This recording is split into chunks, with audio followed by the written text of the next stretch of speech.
Bell icon दाबून मिळवा ताज्या व्हिडिओंचे updates. The legacy of Babur should be erased from this country in every way. Nobody should do the crime of identifying present-day Muslims with this man, because he is not a devout Muslim by any standards. Ram never claimed he is a Hindu, but today he is an icon in this country because he is exuding the right kind of qualities which are necessary to build great civilizations in this world.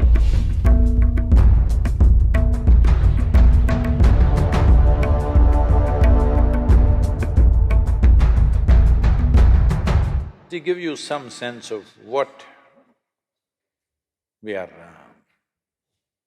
two different dimensions of what it is and why we must be careful about what stand we take is, Ram is over 6,000 years ago.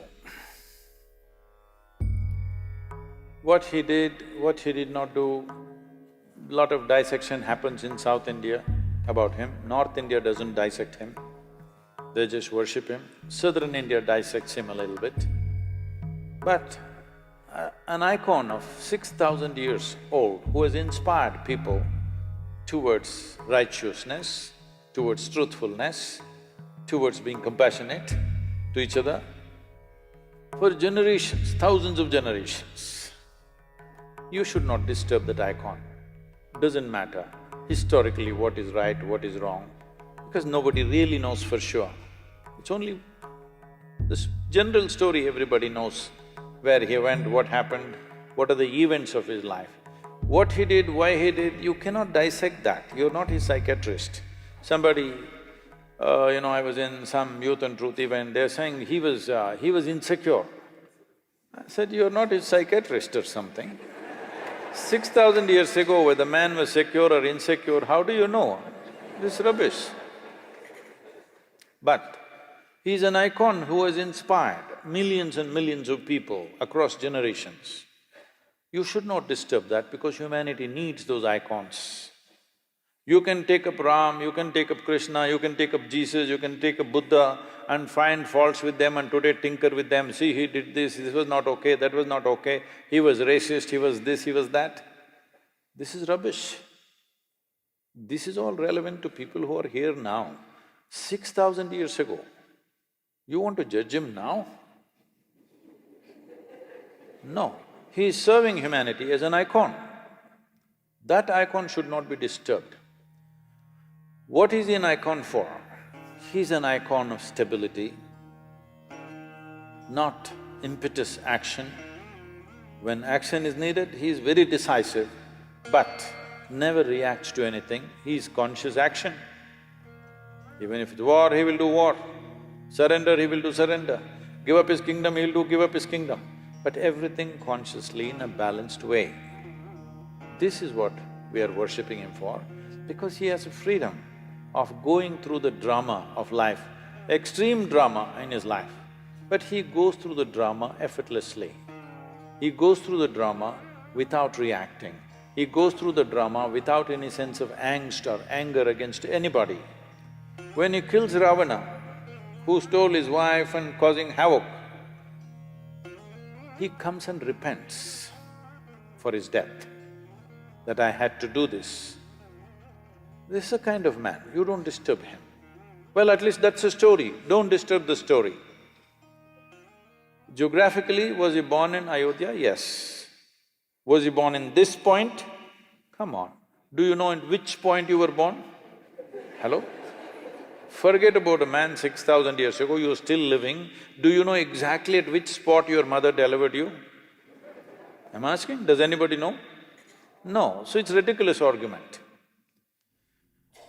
Now Babur.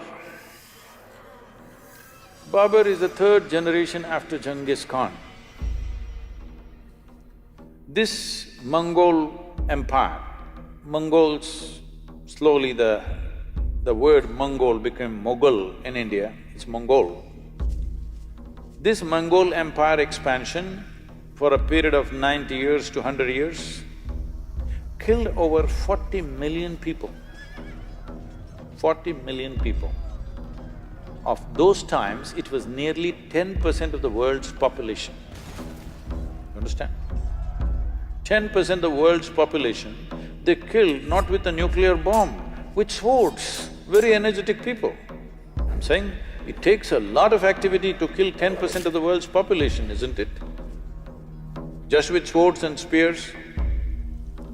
So wherever Genghis Khan went, he made a rule. All the males, wherever he conquered, all the males who were above the height of a cartwheel. Those days, the height of a cartwheel, which went with the armies, was always about 38 to 39 inches, about that much. Anybody who is above that height was killed. And then it is a practice of the Mongols to pile up all the severed heads into a big mountain.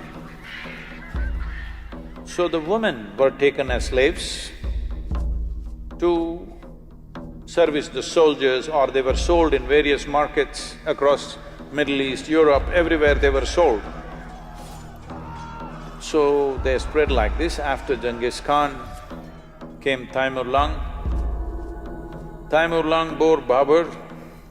Taimur Lung came right up till Delhi, his empire. Then Babur came. Taimur Lung is supposed to have killed 17 million people. In the cruelest possible way. What happened to the men is compassion. What happened to the women is another matter. I don't want to go into the descriptions. It is most terrible things happened to them. When Babur came, this is also the time of Guru Nanak. Guru Nanak, a very totally peaceful, non-reactive kind of human being, a realized being, said, "A messenger of death has come." And in Guru Nanak's own words, it is said, I'm paraphrasing, he said, he killed thousands of men wherever he went. In any town he went, kill all the men, burn the town down, capture the women and children. Women were brutally raped always in public because it is not just a rape, it is a lesson for everybody. And in thousands, Babur sold the Hindu woman in the markets of Kandahar and Kabul in thousands. Fortunately, he lived only for 4 years in India. He died. So the legacy of Babur should be erased from this country in every way. Above all, nobody should ever identify the present generation of Muslims with Babur. Because the atrocities that he did not commit atrocity, he is an atrocity. Genghis Khan was not killing for religion, it's just power and conquest. Taimur Lung also largely conquest, slightly a religious tinge came. But Babur used the religious connotation very strongly and it gave him more power to kill because he thought he was doing jihad.